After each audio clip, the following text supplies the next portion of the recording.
Hey guys, it's Leo from Past the Turn. You'll normally see me on the D&D section with Matthew, but today I'm not doing that, I'm afraid. We're looking at something maybe more interesting to some of you. It's Magic the Gathering. Hey! So we've got the top 10 slivers of my Sliver Commander deck, as seen in one of the other episodes. It's worth a watch. If you haven't seen it, the link in the description, you can go and check that one out right now.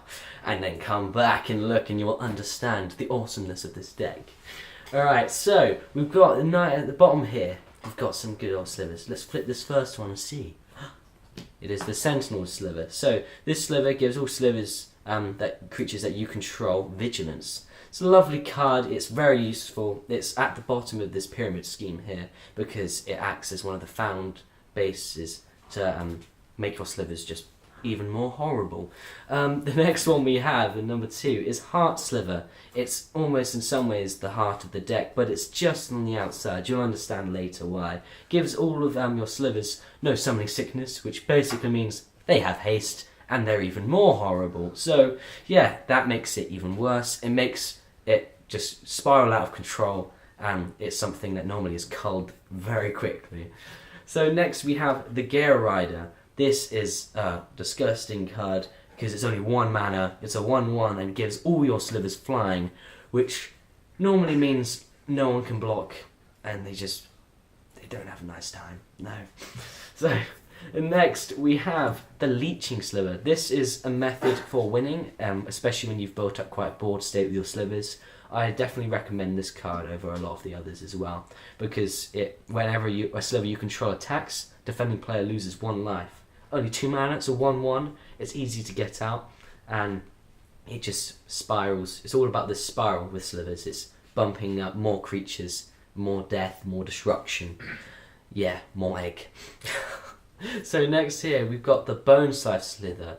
This card is also another way forward to the win. It gives all your slivers double strike, which, if you don't know, it means that not only they basically have first strike, if they hit someone, they get to do double the damage, which is even nastier because then all your slivers are just whacking even harder and faster and just not pleasant. 4 mana, it's a 2/2, so it can hold its own. It's a decent card on its own for lots of decks, but even more so if you're playing slivers. So on the left side here, we've got good old Siphon Sliver. This again is all about helping spiral out of control. This card is also useful because it gives the deck some longevity, as it gives all your slivers lifelink. This means that it helps not only while you spiral out of control and harm your opponents, you can try and protect yourself as well at the same time. Mixing that with the Sentinel Sliver as well, it just means that you can attack, no problems. You've got flying, you might hit, you're going to do double damage, you're going to do an extra 1 damage whenever any one of your creatures attacks. If only player losing 1 life, it's all adding up, spiral. Now in the center, this is at the heart of the deck for a reason, because it's the thing that leads to all of this. Because one of the problems you will face with this little deck is they have all 5 colours, and to truly use them, they are spread all about in the colour scheme, so you need to get the right mana, and to spiral quickly, you need this card. So this card is the Gemhide Sliver. There is also an honourable mention with the Mana Weft. It is the exact same card in that respect, but the Gemhide is the one I've chosen to show for this one. It is a 2 mana card, one generic, 1 green. It's a 1/1, and all slivers have tap, add 1 mana of any colour to your mana pool. Yeah, you heard right. It's not a nice card. Great for you though, because that means all of these slivers you see right here combined with the Heart Sliver, you play a sliver out, tap some more mana, more slivers, tap more mana, more slivers, tap. Just, yeah, spiral, spiral, spiral. That's what this deck is all about. And not only that, it's great for any other decks if you want a card that can create mana. For 2 mana, a card that can create any mana that you want. That's a good card in general. Mix that with it gives all these other slivers and basically the rest of your creatures this. Makes it very, very strong. There's a reason why slivers are hated. Now on the top right, we've got one of the lackeys or lieutenants, I like to call it, the Constricting Sliver. This is a great way to try and beat your opponent, especially while you're putting nasty stuff out. They're going to also be doing the same thing to you, and so this helps limit your opponents by the Constricting Sliver.